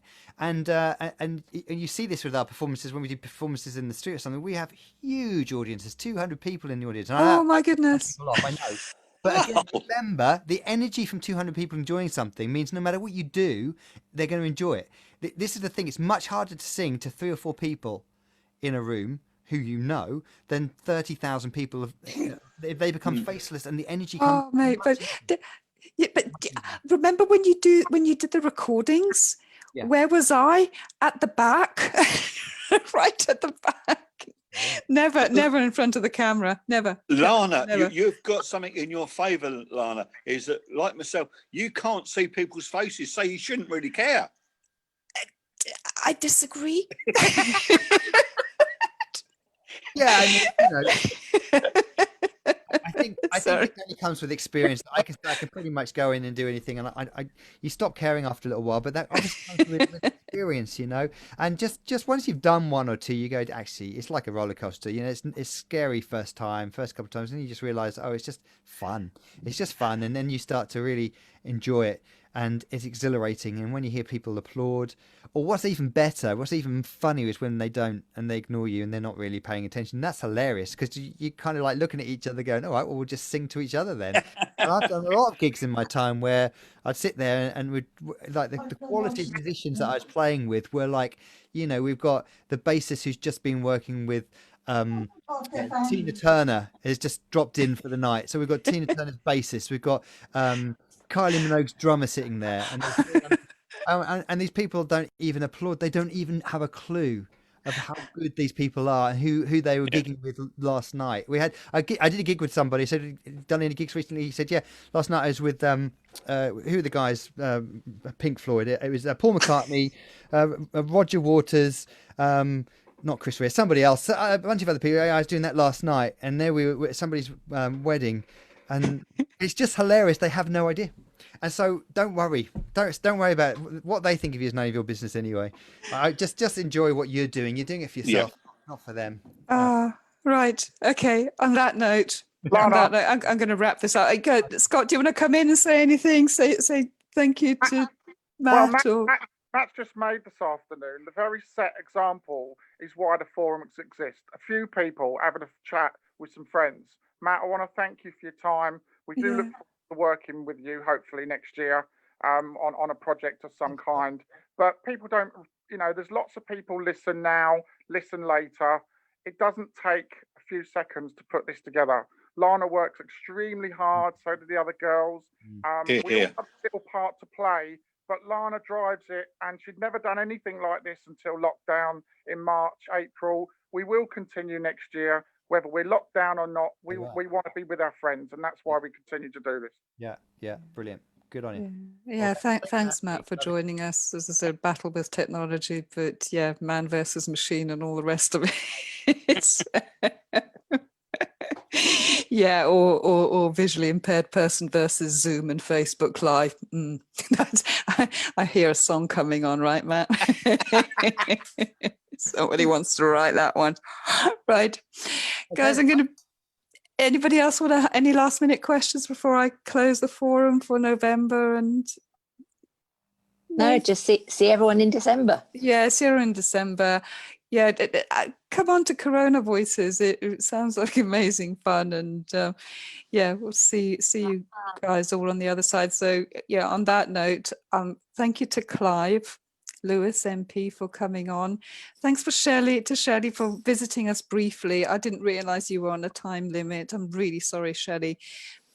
Next time we'll on the Christmas forum when we'll have a bit more time. And thank you so much, Matt, for coming on. You've really made my day. My cheeks ache now, like they always do after Invidia choir. And I do still sing every single day. I go through at least 4 or 5 tracks. So awesome. Good for you. Yeah.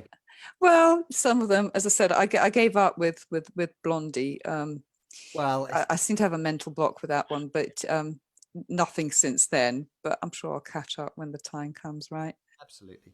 Yeah. Okay, right, guys, let me just say bye-bye. I'm going to stop the stream momentarily in 3, 2, 1.